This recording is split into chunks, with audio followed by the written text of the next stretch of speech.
ఎన్నికల ప్రచార వేడెక్కింది. రాష్ట్రమంతా కూడా రేపు 13వ తారీఖున జరగబోయే ఎన్నికల్లో ఏ పార్టీకి అధికారం ఇవ్వాలి, ఏ పార్టీని ఓడించాలన్న ఆలోచనలో రాష్ట్రంలోని ఓటర్లందరూ ఉన్నారు. ఈ సందర్భాన్ని పురస్కరించుకొని ఒక దళిత వర్గానికి చెందిన నాయకుడిగా తెలుగుదేశం పార్టీలో దళిత విభాగానికి చెందిన నాయకులతోటి నేను ఈ రోజున ప్రెస్ ముందుకు రావటం జరిగింది. రాష్ట్రంలో ఉన్న దళితులందరికీ కూడా ఒక పిలుపునివ్వాలని, వారందరికీ అర్థమయ్యే రీతిలో కొన్ని మాటలు చెప్పాలని, దళితులారా మేల్కొనండి అని ఒక క్యాప్షన్ తోటి ఒక పాంప్లెట్ని మనం రిలీజ్ చేయటం జరుగుతూ ఉన్నది. ఒక బ్రహ్మాండమైన పాంప్లెట్ని మనం ముద్రించడం జరిగింది.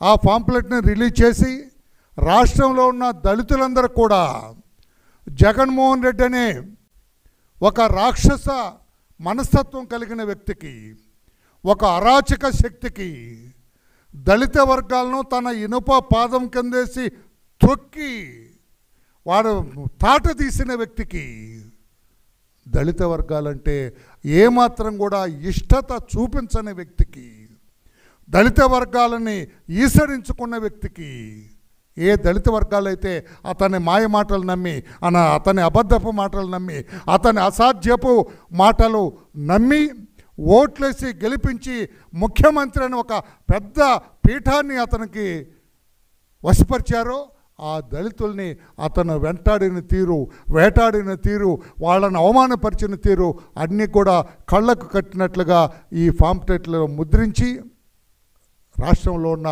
దళిత వర్గాలందరూ కూడా పంచాలన్న ఉద్దేశంతో ఈ పాంప్లెట్ని ముద్రించడం జరిగింది. ఈ పాంప్లెట్ ఇనాగ్రేట్ చేసిన తర్వాత, ఆవిష్కరించిన తర్వాత ఆ పాంప్లెట్లో ఉన్న కొన్ని విషయాలు మీ ముందు ఉంచుతాం. ఈ జగన్మోహన్ రెడ్డి ఒక దళిత ద్రోహితను. దళితులంటే అసలు పడదు తనకి. దళితులు మా మేనమామలని చెప్పి నమ్మించి మోసం చేసి భ్రమలో పెట్టి దళిత ఓట్లు దండుకొని అధికారంలోకి వచ్చిన వ్యక్తి. కానీ దళితులను మేనమామలు కాదు కదా, ఒక మనుషుల్లా కూడా చూడటానికి ఇష్టపడని వ్యక్తి జగన్మోహన్ రెడ్డి గారు. ఎందుకు వరలరామయ్య గారు అంత కర్కశంగా అతని గురించి మాట్లాడుతున్నాడు? అతను వ్యవహరించిన తీరది. డాక్టర్ సుధాకర్ విశాఖపట్నంలో నర్సీపట్నం గవర్నమెంట్ హాస్పిటల్లో best anaesthetist in Visakhapatnam district. విశాఖపట్నంలో అతను ప్రభుత్వ ఉద్యోగి అయినా ఎక్కడ పెద్ద పెద్ద ఆపరేషన్లు జరిగితే అతను ఆహ్వానిస్తారట. అంతటి ఘనాపాటి ఆ డాక్టర్ ఒక దళిత వర్గానికి చెందిన వ్యక్తి, ఒక మాదిగ కులానికి చెందిన వ్యక్తి. అయ్యా జగన్మోహన్ రెడ్డి గారు, కరోనా సమయంలో మాకు ప్రతిరోజు 3 మాస్కులు ఇప్పించండి గవర్నమెంట్ డాక్టర్లందరికీ, మాకు కూడా ఈ కరోనా సోకే అవకాశం ఉందని ప్రశ్నించాడని చెప్పి అతను చంపేశారండి. చచ్చిపోయాడు. అతను ఎలా చచ్చిపోయాడు? పిచ్చివాడిగా ముద్ర వేశారు అతనికి. అంత పెద్ద డాక్టర్, అంత పేరు ప్రఖ్యాతులు కలిగిన డాక్టర్ ఒక దళిత వర్గానికి చెందినవాడు.